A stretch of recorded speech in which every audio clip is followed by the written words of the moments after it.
Hello guys, welcome to my channel. We are reading the book Why Not Me? A Feeling of Millions by Anubhav Agarwal. I already uploaded the 24th chapter of this book. Click on the I button and watch it. This is the first part of the 25th chapter. So let's start. MRI scan. This day was going to be the scariest day of my life because I would find out the actual situation with my back and how things were to be handled further. I had just started college life and wanted to explore more and learn more, but I didn't know what God had planned for me. A slipped disc stays with a person for a long time in life, and he has to take the utmost care of it. All I could do in this situation was to keep up my hope and pray for good news.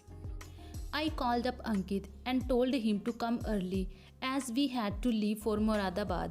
We had made an appointment for 11:30 am and for that we had to reach the hospital at least by 11 am. It takes just half an hour to travel from Rampur to Moradabad, but still we were all prepared and left early so that we could get there on time. When we arrived at the hospital, we saw that there was a long queue of patients. We were told that we would have to wait for half an hour in the queue. My brother paid the fee at the counter. It was weird feeling to think that I would be put into a big machine. It was certainly not a normal situation for me, but still I hoped for the best and calmed myself down. I had not received any message from Zoya this day and felt her absence acutely. You know, when you love someone, you give them all your time and they give you all of their time. But when suddenly, one day, they stop texting you, you start feeling lonely. You start missing the way you used to send a message and receive a reply instantly. That is exactly what was happening to me. But now that we had different lives and schedules, it was hard to keep up in the old way. Even my summer vacation was about to end. It was Zoya's first day at college and she had already told me that she wouldn't meet new people at college or make new friends.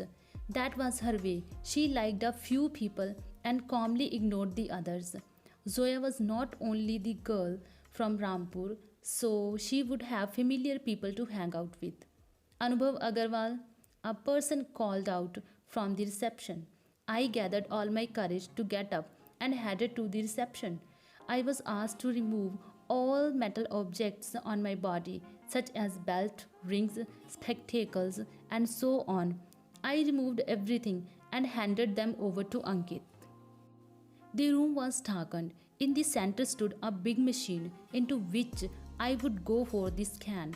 The room was lined with an array of different computers and systems for the doctors to check up and diagnose a patient. The moment I saw the machines, I said to myself, I have hurt my back, not my brain. What are these people planning to do to me? They asked me to lie down on the bed of the machine and advised me to keep absolutely still. The machine started functioning and slowly I was drawn into it. The interior of the machine was completely white. There were radio waves and a magnetic field which were invisible to my eyes but scanned my body 360 degrees. So this is the first part of the 25th chapter. I will upload the next part soon. Hope you guys enjoyed the video. If you like, then let me know in the comment section below. Hit the like button and subscribe to my channel. I'll see you in the next video. Till then, goodbye.